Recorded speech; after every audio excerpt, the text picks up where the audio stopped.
আসসালামু আলাইকুম, welcome back to my channel. আশা করছি যে যেখান থেকে যে অবস্থা থেকে আমার ভিডিওটি দেখছেন সবাই আল্লাহ তাআলার অশেষ রহমতে ভালো আছেন। আমরাও আলহামদুলিল্লাহ ভালো আছি। আর এটা হচ্ছে আমার পান গাছ, আর এটা হচ্ছে আমার লাকি ব্যাম্বু গাছ। তো এই গাছগুলোতে একটু পানি দিয়ে দিলাম। আর আজকের ভিডিওটা আমি সকাল থেকে শুরু করেছি, আর আজকে শনিবার, তো শনিবারের একটা ভিডিও আপনাদের সাথে শেয়ার করতেছি। তো আমি এখন কিচেনে চলে এসেছি আর সকালের জন্য ব্রেকফাস্ট বানিয়ে নিব। তো আজকে পরোটা বানাবো, পরোটা দিয়ে আর চিকেন আছে, গতকালকের কিছুটা চিকেন রয়েছে আর কিছুটা সবজি রয়েছে। তো এগুলো দিয়ে আমরা নাস্তাটা করে নিব। আর আমার হাজব্যান্ডকে নাস্তা দিয়ে দিয়েছি, তো উনি নাস্তা করে বাইরে চলে গিয়েছেন। তো ছুটির দিনেও আমার হাজব্যান্ডের কিন্তু অনেক কাজ থাকে, তো সেই কাজগুলো উনি ছুটির দিনগুলোতে করে নেন। তো উনি নাস্তা করে বাইরে চলে গিয়েছেন, আর এখন এই যে আমি নাস্তা করে নিব, আর আমার মেয়েটাও নাস্তা করে নিতেছে। আর আমার বড় মেয়ে আর আমার ছেলে কিন্তু এখনও ঘুমাচ্ছে, আর আমার ছোট মেয়েটা কিন্তু আগে আগেই উঠে যায়। তো আমার ছোট মেয়েটা নাস্তা করে নিতেছে। আর এই যে আমি আমার নাস্তাটাও রেডি করে নিয়ে নিলাম, তো আমি এখন নাস্তাটা করে নিব। তো নাস্তা করে নিয়ে আমি ছাদে চলে এসেছি, আর আমার ছাদ বাগানের কিছুটা অংশ আজকে আপনাদের সাথে শেয়ার করব। তো এটা হচ্ছে আমার সফেদা গাছ। তো আমার সফেদা গাছটাই কিন্তু এই ছাদ বাগানের সবচেয়ে বড় গাছ। আর এই সবেদা গাছটা কিন্তু একটা থাই সবেদা গাছ। তো এটাতে কিন্তু সারা বছরই সবেদা ধরে থাকে। তো আপনারা দেখুন মাশাআল্লাহ কত সবেদা ধরে আছে। তো এই গাছে কিন্তু তেমন একটা যত্ন করা লাগে না, তো এমনিতেই কিন্তু খুব সুন্দর সবেদা ধরে, আর গাছটা কিন্তু মাশাআল্লাহ অনেক বড় হয়েছে। আর এখানে আমার একটা নয়নতারা ফুলের গাছ, তো এটা সাদা নয়নতারা ফুল।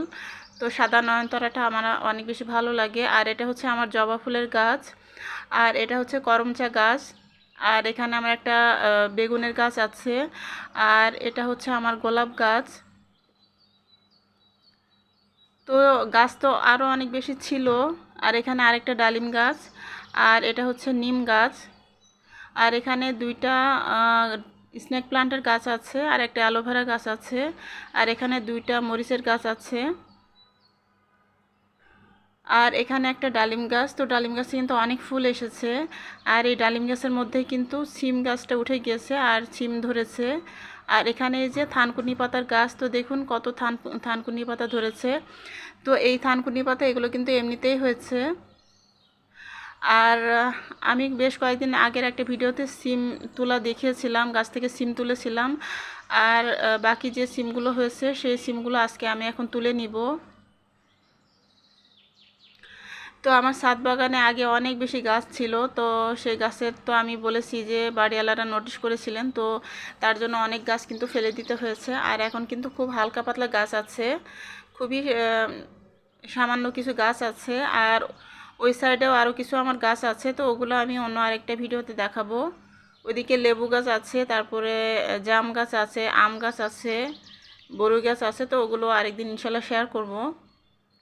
তো এই তো আমি সিমগুলো এখন পেড়ে নিতেছি, তো সিমগুলো পেড়ে নিয়ে বাসায় চলে যাব। তো এটা আমার খুব শান্তির একটা জায়গা, আর এই ছাদ বাগানে আসলে কিন্তু আমার মনটা অনেক ফ্রেশ হয়ে যায়। তো খুবই ভালো লাগে। আমি দিনের মধ্যে তো আমার 1-2 বার আসা হয়। গাছে পানি দিতে যখন যাই তখন তো আমি একটু রেকর্ড করে নিয়ে আসি।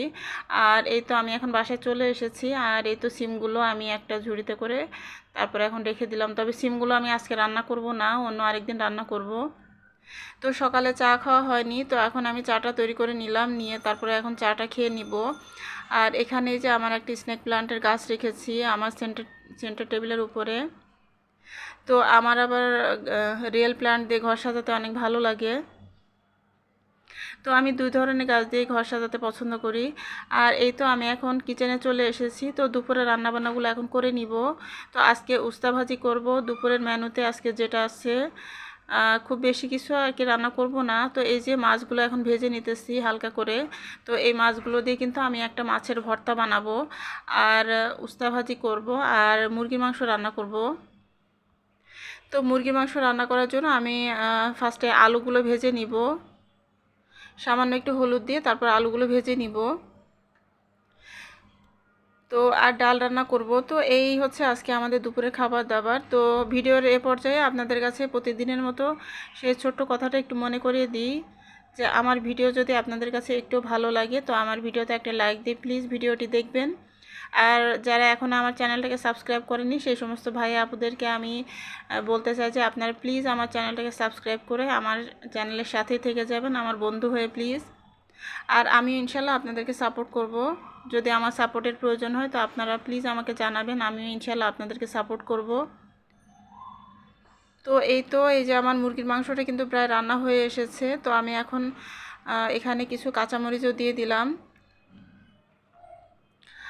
আর এখানে যে আমি মাছের ভর্তাটা তৈরি করে নিব, তো তার জন্য আমি শুকনা মরিচ ভেজে নিতেছি। তো মাছের ভর্তাটা আর সেভাবে শেয়ার করছি না, তার কারণ মাছের ভর্তাটা আমি তৈরি করা কিন্তু আমার বেশ কিছুদিন আগের একটা ভিডিওতে আমি শেয়ার করেছিলাম মাছের ভর্তা তৈরি করার রেসিপি। তো এই জন্য আজকে আর সেভাবে শেয়ার করছি না। তো এখন আমি সরিষার তেল আর ঘি দিয়ে তারপরে ভর্তাটা মেখে নিব, মেখে নিয়ে তারপরে দিয়ে দিব। আর ধনিয়া পাতা যেহেতু শেষ হয়ে গিয়েছে তো ধনিয়া পাতাটা দিতে পারলাম না, তো ধনিয়া পাতা ছাড়াই আজকে মাছের ভর্তাটা করে নিয়েছি। তো এই তো আমার দুপুরে রান্নাবান্না শেষ। তো আমি এখন টেবিলে খাবারও দিয়ে দিয়েছি। তো এখানে যে আমার উস্তা ভাজি আছে, আর এই যে এখানে মাছের ভর্তা, তারপরে এই যে এখানে ডাল আছে, আর মুরগির মাংস। তো এই তো এগুলো আজকে আমাদের দুপুরে খাবার দাবার। তো আমি টেবিলে খাবার দিয়ে দিয়েছি, দিয়ে তারপরে এখন শাওয়ার নিতে চলে যাব। তো শাওয়ার নিয়ে এসে নামাজ আদায় করে তারপরে আমরা সবাই মিলে দুপুরে খাবারটা খেয়ে নিব। তো এই তো আর আমার হাজব্যান্ড তো এখন আসেনি, তো উনি আসলে তারপরে আমরা একসাথে খাওয়া দাওয়া করে নিব। আর এই তো আমার হাজব্যান্ড যখন এসেছেন তো কিছু বাজারও নিয়ে এসেছেন। এখানে টমেটো, তারপরে লতি, কচুর লতি, আর এখানে উস্তা আছে। তো আজকের মতো এখান থেকেই বিদায়, আল্লাহ হাফেজ।